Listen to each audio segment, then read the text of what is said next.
მოგესალმებით, დღეს გერთვებით ჩვენს Everyways სახელოსნო და სადაც სახელდახელოთ ასევე მოვაწყვეთ და შევქმნით პოდკასტების სივრცე. ჩემს უკან არის ზუსტად ეს სივრცე განთავსებული, მე გაჩვენებთ უკეთესად და დღეს მინდა ვისაუბრო პიროვნული საზღვრების თემაზე და გამოვყო სამი საკითხი. დასაწყისშივე ვიტყვი, რომ მე არ დამავიწყდეს, ან თქვენს რო კითხვები გაგიჩნდეთ პირობითად, უფრო ადვილია. ესე იგი, ერთი საკითხი იქნება ფსევდოთავისუფლება საზღვრების გარეშე. მეორე იქნება პიროვნული საზღვრები არა როგორც ლიმიტები, არამედ როგორც შეხების კონტაქტის ხელსაწყო, ან თუ გნებავთ ორგანო, როგორც გნებავთ. და მესამე იქნება პიროვნული საზღვრების საკითხი, სადაც ადამიანები საკუთარ პიროვნულ საზღვრებს ბევრად უფრო კარგად აღიქვავენ გრძნობით, ვიდრე რაციონალური აზრით. ანუ გრძნობა როგორც პირველი აღქმა პიროვნულ საზღვარზე შეხების, დარღვევის, გადალახვის და ასე შემდეგ. ესე იგი, ფსევდოთავისუფლება, კონტაქტის ხელსაწყო და გრძნობების მნიშვნელობა პიროვნული საზღვრის თემაში. ეხლა იმპულსი, რომ ეს ვიდეო ჩამეწერა მომცა ჩემმა მეგობარმა, რომელმაც გამომიგზავნა არაჩვეულებრივი ვიდეო, ძალიან მოკლე პიროვნული საზღვრის თემაზე. სადაც ეწერა, რომ მაგალითად ეწერა რა ამბობდა ადამიანი, სახელი ახლა არ მახსოვს, მე შევინახე ეს ვიდეო და გადავავრცელებ, რომ პიროვნული საზღვარი ეს არ არის, როდესაც ადამიანი იმუქრება, ან როდესაც ადამიანი დასჯის მუქარას აჟღერებს. ეს არ არის პიროვნული საზღვარი. პიროვნული საზღვარი არის არა დამსჯელობითი, არამედ საკუთარ თავზე ზრუნვითი, საკუთარი თავის და მისი რეალობის დაცვითი და არა თავდასხმითი. ეხლა ფსევდოთავისუფლება, ანუ საზღვრების არ არსებობა, საზღვრების არ ქონა, ეს გარკვეულწილად მიმზიდველია ხოლმე. აი ადამიანები მაგალითად ფიქრობენ, რომ თუ არაფერი ვალდებულებები არ მექნება, თუ ადამიანთან ურთიერთობაში წესები არ იქნება და ასე შემდეგ, ესე იგი გვაქვს თავისუფალი ურთიერთობა და როგორ გითხრა, შეთანხმებების გარეშე, კონტრაქტის გარეშე, რაც იქნება, ის იქნება ბუნებრივად, ეს სიტყვა ძალიან უცნაურად გვხვდება ხოლმე, ან ხელოვნურად, ეს სიტყვაც. ძალიან ხშირად ადამიანი ბუნებრივს ეძახის იმას, რასაც ინერციით აკეთებს და გონია, რომ ბუნებრივია და ასევე ხელოვნურს ეძახის იმას, რასაც აკეთებს ცნობიერად.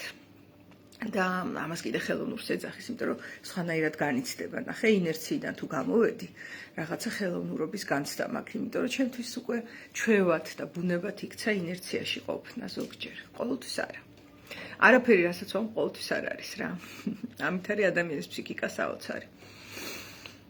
ეხლა ფსევდოთავისუფლებას რა ახასიათებს? ნახე, მე არც პასუხისგებლობები მინდა, არც კონტრაქტი და შეთანხმება მინდა, არც რაღაცა წესები მინდა ურთიერთობაში და რაღაცა ეს აღიქმება როგორც თავისუფლება და რასაც მინდა იმას ვიზავ, როცა მინდა მაშინ ვიზავ, როგორც მინდა ისე მოვიქცევი და ეს თითქოს სიახლოვის განცდას ბადებს და რეალობის და სიცოცხლის და ასე შემდეგ რა თავიდან. დიდი ალბათობით თვითონ ეს მდგომარეობა, რომ საზღვრები არ მინდა და კონტრაქტი არ მინდა ურთიერთობაში და წესები არ მინდა, მოდის გადაჭარბებული და ზედმეტი თავსმოხვეული წესების რეაქციად. ანუ დასაწყისში ძალიან ბუნებრივი და ჯანსაღი მდგომარეობა, რომ ადამიანმა დაღლილმა ნევროტული ფსევდოსაზღვრებით გადაწყვიტოს, რომ საერთოდ აღარ მინდა ეს წესები და კონტრაქტები და შეთანხმებები ურთიერთობაში, თავისუფლება მწყურია. რეაქციის დროს ეს აბსოლუტურად მისაღებია და გასაგებია ჩემთვის პიროვნულად, თუმცა მე ნახეთ ახლა ჩემს ცხოვრებაში, ჩემს ირგვლივ ძალიან ბევრი ადამიანი იყო, რომელიც ტკბებოდა ასეთი ფსევდოთავისუფლებით. როცა მინდა, რასაც მინდა იმას ვიზავ, პირობითად არ ვიცი, ლექტორი ვარ და თუ მინდა გავაცდენ ლექციას და არ მივალ, იმიტომ რომ მე ხომ მაინც გენიოსი ლექტორი ვარ და გინდა მივალ, გინდა არ მივალ, მაინც ასე ვთქვათ, რა მნიშვნელობა აქვს ამას, მაინც შემაქვს დიდი ღირებულება ამ სასწავლებლის იმაში, ცხოვრებაში და ამიტომაც მინდა გავაცდენ, მინდა არ გავაცდენ, ხან მივალ, ხან არ მივალ, აი ესე თავისუფლად თითქოს განიცდება, ხო ეს ყველაფერი და იცით რა არის აქ ყველაზე დიდი ხიფათი. მე რასაც გარედან დავაკვირდი, ადამიანი რომელიც პატარა კონტრაქტებს და პატარა შეთანხმებებს ძალიან მნიშვნელოვანს უგულვებელყოფს და ფეხებზე იკიდებს, ასე ვთქვათ, ხო, ურთიერთობებში და ცხოვრებაშიც ცდილობს, რომ პასუხისგებლობებს საერთოდ გაექცეს და იდეაში ხა რო წარმოიდგინოთ თეორიულად ეგ შესაძლებელია. თუ არც სამსახურს არსად არ დავიწყებ, თუ არც ურთიერთობებში არსად არ შევალ, არც ვინმეს მეგობარი ვიქნები, არც ვინმეს შეყვარებული ვიქნები, არც ვინმეს მშობელი ან შვილი ვიქნები და საერთოდ თუ ჩავეხსნები ყველაფერს და შემიძლია ჩემ თავსაც ჩავეხსნა, მაგალითად არ ვარ ვალდებული რომ თმა დავივარცხნო, ან კბილები გამოვიხეხო, ან მოვწესრიგდე, ამისი ვალდებულება არ გამაჩნია, ასე ვთქვათ რა. თუ არ მინდა არ ვიზავ, არავინ მზღუდავს. ასევე არ მაქვს ვალდებულება არანაირად, რომ ჯანსაღად ვიკვებო ან ვივარჯიშო და ასე შემდეგ. ანუ ამ ყველაფერში თავისუფალი ვარ რა, პირობითად, ხო, ესე რომ წარმოვიდგინოთ. უბრალოდ ვინაიდან სამყარო ესეა მოწყობილი, რომ ფიზიკას აქვს ძალიან მკაფიო და ძალიან სასტიკი წესები, თუ მე ასეთ თავისუფლებას ავირჩევ, რომ არაფერი ჩემ თავზე არ ავიღო და მთლიანად მიუშვა, ასე ვთქვათ, ყველაფერი თავის ნებაზე, ნაკადი სამყაროში არის ენტროპია. რას ნიშნავს ენტროპია? სამყარო მიდრეკილია დაშლისკენ, აწყობისკენ არა. ანუ მე თუ ნაკადს ესე წავყვები და ჩემს სიცოცხლეს ნაკადს მივანდობ და არა, თქვათ, შევიგრძნობ მას და ნაკადის აღმა გავცურავ, იმიტომ რომ სიცოცხლე ზუსტად ეს მდგომარეობაა, ხო? ყველაფერი ენტროპიისკენ, დაშლისკენ, დანგრევისკენ, სიკვდილისკენ მიდის და სიცოცხლე კიდე გადარჩენისა და გამრავლებისკენ, ანუ ცთომილია რაღაც გაგებით. ჩვენ ცთომილს რას ვეძახდით? ცაზე ყველაფერი, თქვათ, მარცხნიდან მარჯვნივ მოძრაობდა, რომ შეხედეს ჩვენმა წინაპრებმა და რაღაცები, რომელიღაცა ციური ობიექტები მარჯვნიდან მარცხნივ მოძრაობდა, ანუ ცთომილი იყო. და ეს შეცდომაც რაღაცა სამყაროს არსებობის ერთ-ერთი აღქმაა, ხო? შეცდომა მოხდა, რაღაცა დაიბადა სამყარო, ცდომილია ეს თვითონ რომ არსებობს და სიცოცხლე რომ შემოვიდა, ხო? ანუ აღმა ცურვა არის. თუ არ ვცდები, კალმახია, რომელიც აღმა მიცურავს დინების საწინააღმდეგო. აღარ მახსოვს, ერთ-ერთი თევზია, რომელიც ამით გამოირჩევა, რომ დინებას კი არ მიყვება, პირიქით მიდის. ეს არის საუკეთესო სიმბოლო იმისა, რა არის სიცოცხლე. ხო და თუ გადავწყვეტ, რომ წავყვე დინებას და რაც იქნება, ის იქნება, სულ ერთია, ესე იქნება, სულ ერთია, ისე ნახეთ, უსაზღვროების განცდა არის აქ, კი ბატონო, სასიამოვნო და მე რასაც დავაკვირდი, ისეთ მონობაში და ისეთ საშინელ თავისუფლების დაკარგვაში სრულდება ეს მინდობა რაღაცა ნაკადზე, რომ ვერც წარმოიდგენთ. აი მაგალითად, ვინაიდან სამყარო შემოსაზღვრულია და თავის წესები აქვს საკმაოდ მოსაზღვრული, აი თუ არც თმას დავივარცხნი, არც კბილებს გამოვიხეხავ, არც თავს მოვული და ასე შემდეგ, რა თქმა უნდა, ენტროპიისკენ წავალ და რაღაცები მოხდება აქ. ცუდი რაღაცები, კარგები არა. ან თუ მაგალითად ურთიერთობებში მე პასუხისგებლობებს არ ავიღებ საერთოდ. არც არავისი დედა ვარ, არც არავისი შვილი ვარ, არც არავისი შეყვარებული ვარ. ნებისმიერ სიტყვას ვაკვირდები, რომ რამე არ გამივარდეს, რომ სადმე ვინმე რამე არ დამავალდებულოს მერე და ჩასაფრებული ვზივარ ამაზე, რომ არ იქ რამე პასუხისგებლობა ვინმე არ მომაკისროს რაღაცნაირად, ხო? გაურბივარ ამ პასუხისგებლობას და ისეთი პასუხისგებლობები წამომეწევა, ეს პასუხისგებლობაც აღარ იქნება.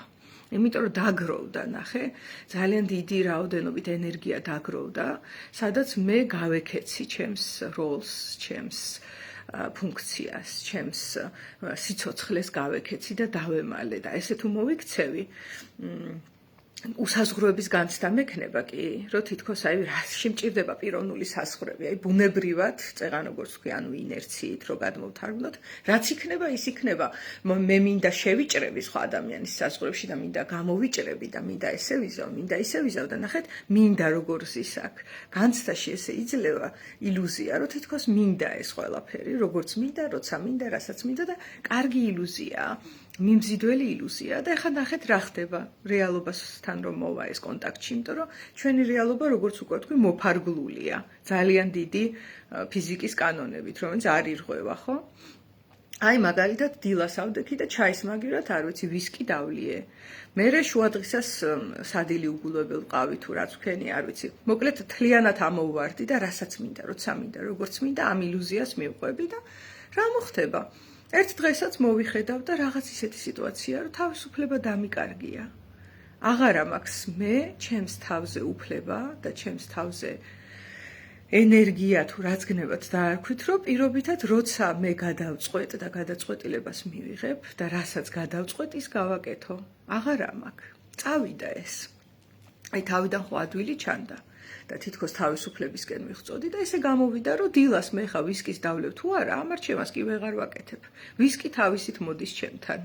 და მე გაკვირვებული ვიყურები, რომ რაღაცები ხდება ჩემს თავს და აბსოლუტურად მიღმა არის დარჩენილი ჩემი გადაწყვეტილება. და რას ნიშნავს ეს? ზუსტად აქ დამიკარგია თავისუფლება. ნახეთ, რას აკეთებს ფსიქიკა და საერთოდ ჩვენი გარემო. რაღაც ლამაზ ილუზიას გამოეკიდება ადამიანი, რომ ყველაფერი, როგორ გითხრა, შეიძლება რომ ძალიან თავისუფალი ვიყო, საზღვრები არ არსებობდეს, როცა მინდა. აი მაგალითად მე ესეთი რამ გამომიცდია, რომ ადამიანებს, თქვათ, კონტაქტი რომ უნდათ ჩემთან, არის კატეგორია, რომელსაც მიმღებლობა აქვს, რომ მე ზოგჯერ არ მცალია და არ შემიძლია, ან არ მინდა, არ არის აუცილებლად საჭირო რამე გამამართლებელი საბუთი მქონდეს. ხანდახან არ მინდა კონტაქტი. და არიან ადამიანები, ვისთვისაც ეს მტკივნეულია. და ფიქრობენ, რომ მე ცუდი ტიპი ვარ იმის გამო, რომ ყოველთვის როცა მათ უნდათ ჩემთან კონტაქტი, მე არ მინდა. ამის გამო ისინი, თქვათ, ბრაზდებიან, ხო? ნახე, აქ საზღვრის არევა სად არის. ისინი ფიქრობენ, რომ თავისუფლად არ არიან ჩემთან ურთიერთობაში და კი ეს ასეა. იმიტომ რომ ის აბსოლუტური თავისუფლება მართლაც არ არსებობს. ჩემი თავისუფლება მთავრდება, სადაც სხვისი იწყება. ოღონდ ის რომ მე ხანდახან კონტაქტი არ მინდა, იქიდან არ გამომდინარეობს, რომ იმ ადამიანს ვერჩი. ხანდახან მე ინტროვერტი ვარ და მჭირდება აბსოლუტური სიჩუმე, სიცარიელე და მარტო ყოფნა ჩემს თავთან. იმისათვის, რომ აი რო წარმოიდგინოთ ბატარეა დავტენო. ეგ თუ არ გავაკეთე, ძალიან ცოტა ხანში და ესეც ნახეთ როგორი შეზღუდვაა, ანუ ფაქტიურად აქაც პიროვნული საზღვარი მქონია. და ეხლა მე რო წარმოვიდგინო, რასაც მინდა, როცა მინდა, რამდენსაც მინდა იმდეს ვიზამ, ეს თუ დავიჯერე და აქეთ ამას გამოვიქეცი და მაქეთკენ წავედი, გამოვა რომ მე ჩემი თავი უგულებელ ვყავი, ჩემი პიროვნული საზღვარი და რაღაცნაირად მოვშალე, წავშალე, დაწევა-აწევაზე არ არის საუბარი აქ და აუცილებლად გამოვიფიტები. იმიტომ რომ რეალობაა, რომ პირობითად რაღაცა წესი არ მგონი, რომ 3 წუთი უჰაერობა კლავს, 3 დღე უწყლობა კლავს, 3 თვე საჭმლის გარეშე ყოფნა კლავს და რაღაც ესეთი წესი ზუსტად აღარ მახსოვს ახლა. რა დღეებია და რა საათებია, მაგრამ ლიმიტებია. და ეს ლიმიტები არის პიროვნული საზღვრები. ერთის მხრივ ახლა ნახეთ მეორე თემაზე გადავიდეთ.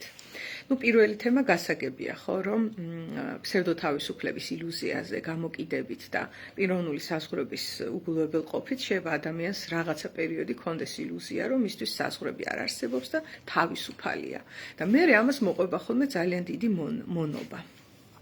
იქნება ეს ადიქციები თუ იქნება ეს ფსიქიური ისეთი საკითხები უკვე აი ამ უსაზღვროების განცდიდან გამომდინარე, რომ ჩამოერევა გარემო უხეშად უკვე ადამიანის ცხოვრებაში, იმიტომ არა რომ გარემო აგრესიულია ადამიანის მიმართ, თქვათ, ან რაღაცა ყოველთვის ამის გამო არა. უბრალოდ თავისთავად ესეა მოწყობილი. თუ სიტყვაზე მე გადავწყვეტ, რომ საზღვრები არ მაქვს და ღამის 4 საათზე გამოვალ ქუჩაში და ყვირილს დავიწყებ, იმიტომ რომ რასაც მინდა, როცა მინდა, როგორც მინდა ისე ვისავ, ალბათ პოლიციას გამომიძახებენ, დამიჭერს ეს პოლიცია, წამიყვანენ, თუ არ გავჩუმდები და ყვირილს გავაგრძელებ, ხო?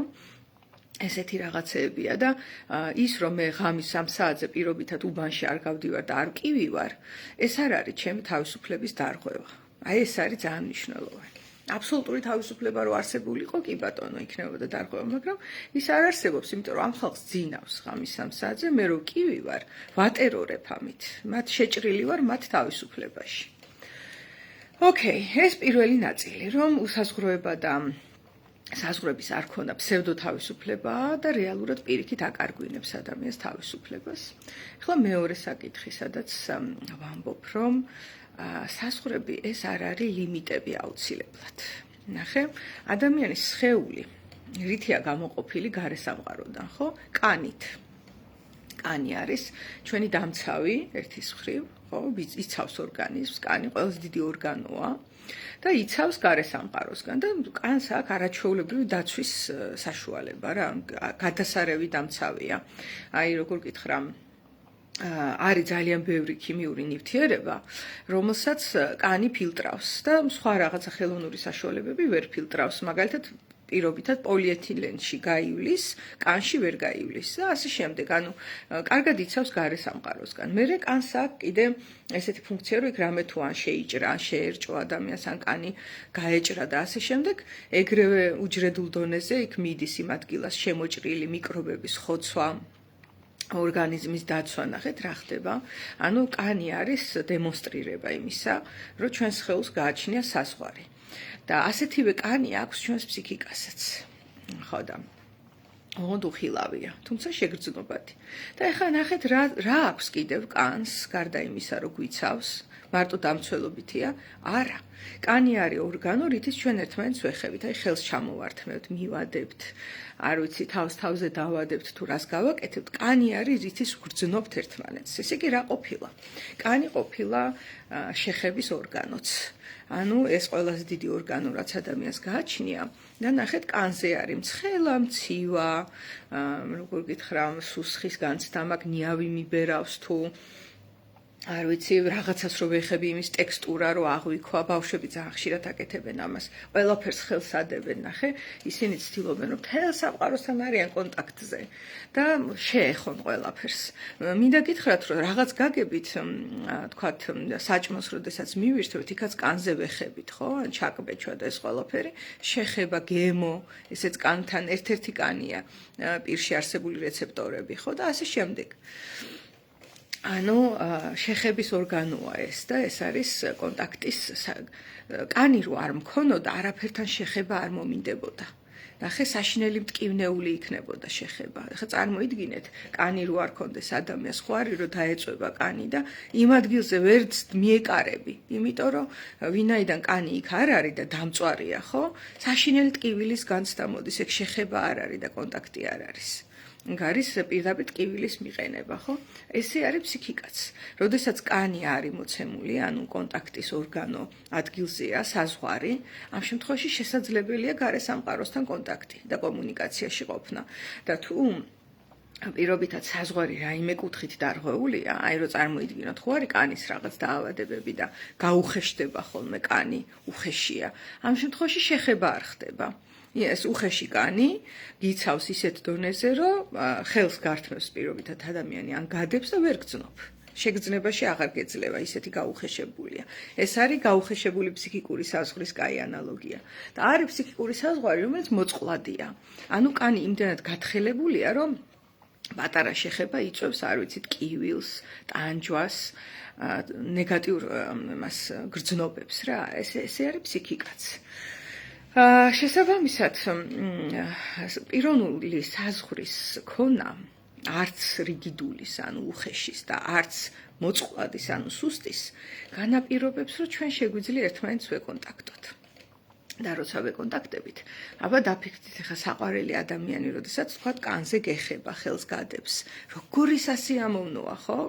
აი ეს არის ადამიანებს შორის კონტაქტი, როდესაც ორ ადამიანს აქვს ასე ვთქვათ, გამოხატული პიროვნული საზღვარი და ამავდროულად მზად არის ეს საზღვარი შეხებისთვის, აი აქ მოხდება კონტაქტი და ახალი ინფორმაციის შემოსვლა და გასვლა და გაცვლა არაჩვეულებრივი. მე მეცაც გეტყვით, კლასიკურ ფსიქოლოგიაში ითვლება, რომ სქესობრივი კავშირი არის მხოლოდ კანით კანთან კონტაქტი, მეტი არაფერი. წარმოიდგინეთ, ანუ ის კავშირი, სადაც ახალი ადამიანი იბადება, არის კანით კანზე შეხება, მორჩა. ამის იქით იქ არაფერი არ ხდება, ასე ითვლება კლასიკურად. ფსიქოსომატიკაშიც ასე ითვლება. ესე იგი, რა ყოფილა, რომ ჩვენი ფსიქიკა, როდესაც საზღვარი ძალიან დაცემულია, კონტაქტის დროს იტანჯება და როდესაც საზღვარი ძალიან რიგიდულია, კონტაქტი მისთვის ხდება სულ ერთი. და ეს ორივე შემთხვევა ტანჯვის მომტანია, ხო? რამხელა მნიშვნელობა ჰქონია პიროვნული საზღვრის დალაგებას. ეხლა მინდა გითხრათ, რომ ეს არ არის რაღაცა აბსტრაქტული ცნება, პიროვნული საზღვარი. ძალიან ადვილია მიხვდეთ, რას გულისხმობს. და გულისხმობს ესეთ რამეს, ვინ ვარ მე, ამის დაკვირვება, შეგრძნება და სხვა ადამიანზე დაკვირვება კონტაქტის დროს, ორივე. აი, ცეცხლი წარმოვიდგინოთ, ცეცხლთან ახლოს რომ მიგაქვს ხელები, თვები, თუ ცეცხლში ჩაყოფ დაიწვევი, თუ შორს გამოიწიწევი, საერთოდ ვერ გძნობ ცეცხლს. აი ეს არის, ნახეთ, კონტაქტის ორგანოა. ანუ ეს ორგანო, კანი და ფსიქიკის შემთხვევაში, ჩემი თავის ცოდნა. რამდენად ახლოს შემიძლია მე ადამიანთან კონტაქტში შესვლა? ეხლა რომ მივედი ხომ არ ზედმეტად ხომ არ მწვავს ეს კონტაქტი? ოკეი, ცოტა უკან გამოვიწევი, კიდე უკან გავიწი, მცივა? ეხლა ვეღარ ვგრძნობ ამ ადამიანთან ურთიერთობას, მაგრამ აი ცოტა ახლოს მივალ, ნახე? და ეს ყველას გვაქვს ინდივიდუალური. არიან ექსტრავერტი ადამიანები, რომლებიც 24 შვიდზე კონტაქტში არიან ინტროვერტები, რომელიც 24 საათიდან 1 საათი კონტაქტში შევლენ და იღლებიან და ასე შემდეგ ვერ გაიგებ, ხო? შენი უნდა გამოიკვლიო, შენ თვითონ როგორ ხარ. ასევე ამ ადამიანთან ასე ვარ, სხვასთან კიდე სხვანაირად ვარ, კიდე სხვასთან სხვანაირად. და ცნობილია ფსიქოლოგიაში ასეთი რამ. სხვადასხვა ადამიანებთან კონტაქტი ძალიან ავითარებს ადამიანს, იმიტომ რომ მისი პიროვნული მე, აი ამ კონტაქტის დროს იბადება. ანუ განცდა რომ მე ვარსებობ ყველაზე მაღალი ვიბრაციით და რაღაც მისტიკას არ გულისხმობ თვითახკმა და შეგრძნება რომ მე ვარსებობ და ვარ და ვცოცხლობ ხდება კონტაქტის პროცესში. ამიტომაც მე ვარ რელაციური თერაპევტი. გეშტალტ თერაპია არის რელაციური მიმდინარეობა. არსებობს თერაპიული მიმდინარეობები, სადაც ჯერათ რომ მარტო როა ადამიანი, მაშინ არის ყველაზე მეტად არსებობაში და არ არის ასე. ჩემი გადასახედით კი მარტო ყოფნა მე ძალიან მჭირდება და მიყვარს და ჩემზე მეტად მარტო ყოფნაზე დაკვირვებული ადამიანი ძალიან ცოტა იქნება. იმიტომ რომ მარტო ყოფნის დროს რაღაცნაირად მოდუნებულ მდგომარეობაში შეიძლება ვიყო და აღარ ვფიქრობდე ჩემს საზღვრებზე და აღარ ცხად ვგრძნობდე ჩემს პიროვნებას, არამედ ცოტა ხანი ნირვანასავით ესე ვდისოცირდე, ძალიან კაი გრძნობა, მაგრამ ეს არის როგორც მიქცევ-მოქცევის კანონი. ზღვა არსებობს, როცა მიიქცევა და მოიქცევა. თუ მარტო მიიქცევა, ის არ არსებობს. არც მარტო მაშინ არსებობს, როდესაც მოიქცევა. ეგეთი ზღვა არ არსებობს, ხო? მიქცევ-მოქცევას აკეთებს, ტალღოვანია. და ეს ტალღა რა არის? ურთიერთობა და ურთიერთობიდან გასვლა, ისევ ურთიერთობა და გასვლა. აი ამ დინამიკაში არსებობს ადამიანი და ეს დინამიკა თავისთავად გულისხმობს რელაციას. შესაბამისად, ეს ფენომენოლოგიაში ცნობილია, რომ ჩვენ ერთმანეთთან კონტაქტის დროს ჩვენი პიროვნული მე ახლიდან იბადება, ის კი არა რომ იცვლება, იბადება. ახალ მეს იძენ უკვე კიდევ უფრო აქტუალიზებულს, კიდევ უფრო ცოცხალს და ეს დაუსრულებელი პროცესია მთელი ცხოვრება გრძელდება და ასაკსაც არ ექვემდებარება ეს შეიძლება, არ ვიცი, 90 წლის და 100 წლის და 120 წლის ადამიანს ისეთი მე ჰქონდეს და ისე ავთენტურად და ახლიდან იბადებოდეს შენთან კონტაქტში, რომ იმ ადამიანის გარდა სხვასთან აღარც მოგინდეს შეიძლება დიდხანს კონტაქტში შესვლა. ესეთი რაღაცები გამომიცდია მე. ამიტომაც ეს არის ზუსტად აი ცნობიერად აღქმა საკუთარის დაკვლევა და როცა შენ ეს გინდა და მიმღებლურად ხარ განწყობილი საკუთარი თავის მიმართ, 1000 რამეს გაგიმხელს და დაგანახებს შენი შინაგანი მე. და ასევე მიმღებლურად და ინტერესით განწყობა გარეთ, რომ აი ხა იმას რო ველაპარაკები და ვეკონტაქტები, ის როგორ არის? კითხვის დასმაც კი. აი როგორ გძნობ ხა თავს ჩვენ კონტაქტში? პირობითად რა 1000-ნაირად შეიძლება ამ ყურადღების გამოხატვა. ესე იგი ეს არის პიროვნული საზღვრების მეორე საკითხი, რაც დღეს მინდოდა მეთქვა, რომ ეს არის შეხების ორგანო, კანია, პიროვნული საზღვარი. და მესამე, მოგეხსენებათ, რომ ადამიანი რო იჯდეს ახლა და ფიქრობდეს, რომ ნაბიჯი როგორ გადავდგა, ხელი როგორ დავდო, აი ხა დავაკვირდი ჩემს ხელს და რაღაც ფორმაზე ვზივარ, ხო? აი ხელი ესე მიდევს, ფეხი ფეხზე მაქვს გადადებული, დამეღალა, ეხა ჩამოვიღებ ფეხს და ასე შემდეგ. ანუ რაღაცები არის, რაც მუდმივად მიმდინარეობს, გული მიცემს, სუნთქავ, არ ვიცი, იქ შეიძლება სადღაც ნაკაწრი მაქვს რაღაცა და ჩემი იმუნური სისტემა ეხა იქ იბრძვის და რაღაცას აგვარებს უჯრედებს შორის. 1000 პროცესი მიმდინარეობს, ჰორმონალური რაღაცა ის აიწია, დაიწია, უამრავი რაღაცა მიმდინარეობს, ხო? და ამაებზე მე არ ვფიქრობ. ეს რომ მე ფიქრით გამეკეთებინა, გამისკდებოდა ალბათ თავი ნებისმიერ ადამიანს რომ ეფიქრა რომ ესე ვზივარ თუ ისე ვზივარ და ყველაფერი რომ ფიქრით ყოფილიყო მართული. არ არის, გრძნობით არის მართული. ეს გრძნობა თავისით მიმდინარეობს. ცენტრალური ნერვული სისტემაა ეს, ხო თავისით რეგულირდება ორგანიზმი, არ ჭირდება ეს რაციონალური აზროვნების ჩართულობა იმას რომ ვისუნთქო. პირობითად ან გული მიცემდეს, ხო? და ეხლა ნახეთ რა ხდება ამის გამო. გრძნობა არის უფრო სწრაფად მორეაგირე. აი, რაციონალური აზროვნება სანამ ჩაწვდება რა მოხდა. გრძნობა მიგრძნო რომ სცივას, ცხელა, არ ვიცი, შია, წყურია ორგანიზმს. ანუ გრძნობა არის სწრაფი, მოგრძოტვინია. რაღაცა მოხდა, ჯერ მეშინია და მერე რომ გადაივლის ის ნეგატივი რაც მოხდა, შეიძლება დავჭდე და ვაანალიზო. ძალიან დიდხანსაც ვაანალიზო და ვიფიქრო რომ ამიტომ მოხდა, იმიტომ მოხდა, აი შემდეგზე ესე ვიზავ. ძალიან ბევრი ფიქრი შეიძლება მოვიდეს. ბუნებრივია. ხარშავ, ხო? გონებით, მაგრამ სანამ ამ ყველაფერს მოვასწრებდი, ჩემმა მოგრძოტვინმა უკვე იქ შეგრძნება მომცა და ვირეაგირე. ამიტომაც პიროვნული საზღვრის დალაგება არ ხდება რაციონალური აზრით. აი მე რო ეხა დავჭდე და მათემატიკურად ვითვალო, რომ აი ამ კონკრეტულ ადამიანთან ეხა მე მერღვევა პიროვნული საზღვარი თუ არ მერღვევა. მე ხო არ ვურღვევ?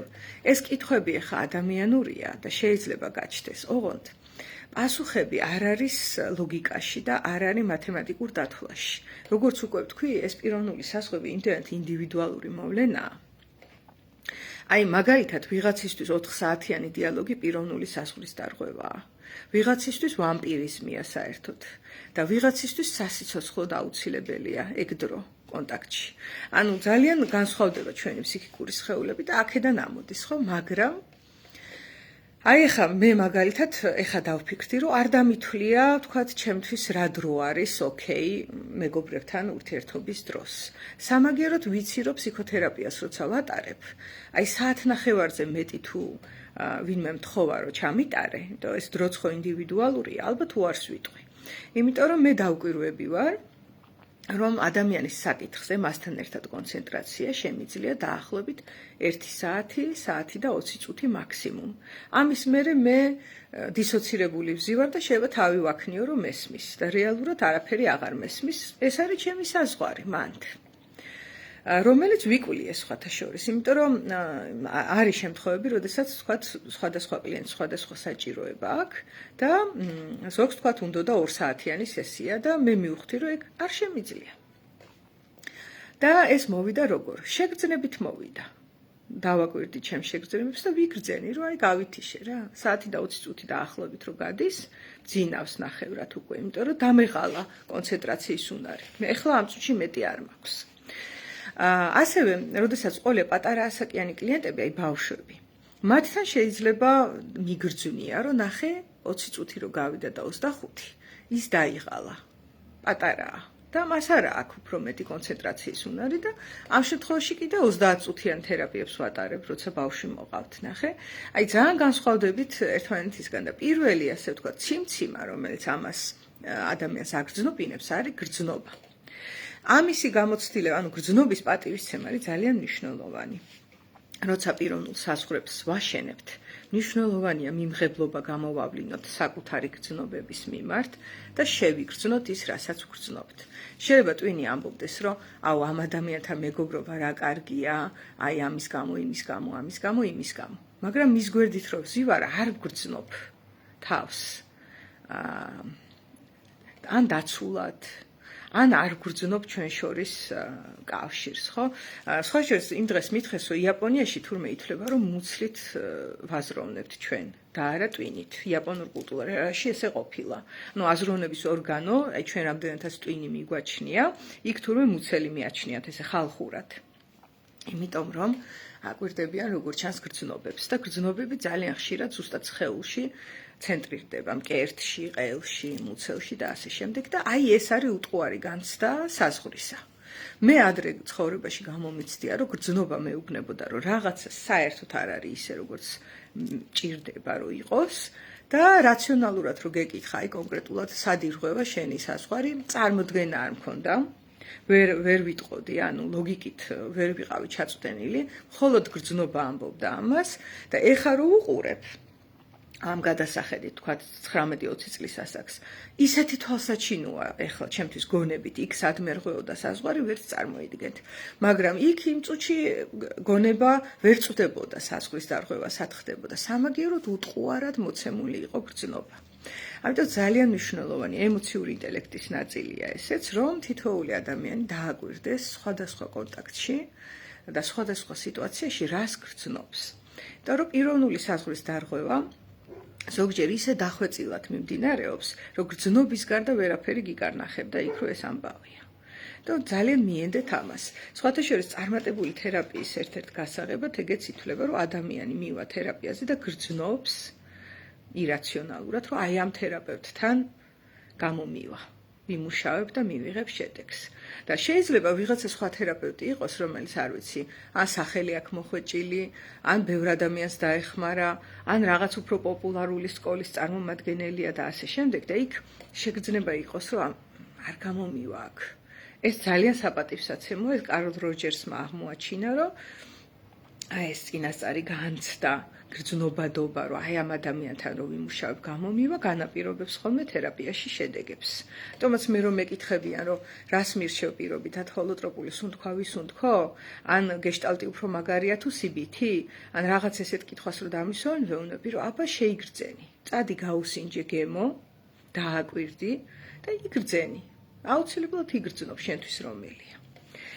აი ამ ფრაზით დაგემშვიდობებით დღეს და ცხად შეგრძნებებს გისურვებთ. ეს ცხადგრძნობა სიტყვა დაამკვიდრა საქართველოში დიმიტრი ნადირაშვილმა და არაჩვეულებრივი აღმოჩენაა ეს სიტყვა. მე ვფიქრობ, რომ კი თარგმნის awareness, ანუ awareness-ი არის გაცნობიერების თან გრძნობაც რო დაამატოთ, აი ამ მნიშვნელობის მქონე ინგლისურში. ქართულში ცუდად გადმოდის. მარტო გაცნობიერება, ანუ თითქოს მხოლოდ ტვინია. და დიმიტრიმ თქვა, რომ არაო, გაცნობიერება არო, ცხად გრძნობაო. ანუ ცხადი შეგრძნება. მაგრამ მე ვფიქრობ, რომ ეს კიდევ უფრო მაღალი დონის ტერმინია, იმიტომ რომ აი პიროვნულ საზღვრებთან არის, ასე ვთქვათ, უტყუარი, ცხადი შეგრძნება, ნახე, ცხადგრძნობა. აი ამას გისურვებთ, რადგან ეს არის ზუსტად კონტაქტის მთავარი თქვა გენერატორი დავარქვათ და პიროვნული საზღვრის ყველაზე კარგი ორიენტირი ალბათ ეს ცხადი გრძნობა. და არა უშავს თუ აქ და ამჟამად სიტყვებით და ლოგიკით ჭირს ასე ვთქვათ მტკიცება თუ რა არ არის ისე როგორც გჭირდება ან გინდა. გრძნობა მოცემულია და საკმარისი საფუძველია იმისთვის რომ იმუშაო შენს პიროვნულ საზღვარზე. აბა ლამაზი დღე ყველას.